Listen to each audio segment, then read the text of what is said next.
everyone, welcome back to Sunday Live Show, and thank you so much guys for tuning in.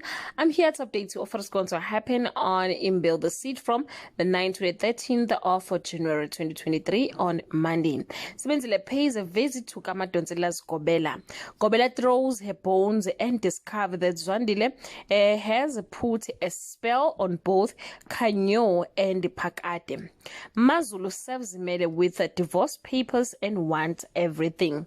On Tuesday, there is a flash of sexual tension between them when Zimele confront Mazulu, who is undeterred about her divorce summons. Maharaj put pressure on Zagite to find out what's happening with Zimele and tells Zimele that Maluju is no longer a Bengu playground on Wednesday.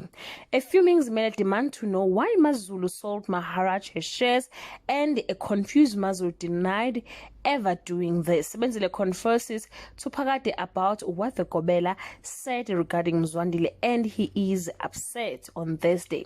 Maharaj and Shriya are unshaken when the Bengus accuse them of foul play. Nirupa is shocked to discover that Shriya has been gifted shares belonging to Mazulu. Pakate refuses to believe he is bewitched on Friday.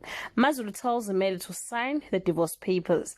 Lindiwe has a search party out looking for Kwezi, but she refuses to notify Themba that Kwezi is missing. Gobela says Mzwandile is not resting and is also targeting Mzwandile because she's been hostile toward him. Well guys, this is all I have for today. You can leave your comment below and share your opinion. Bye.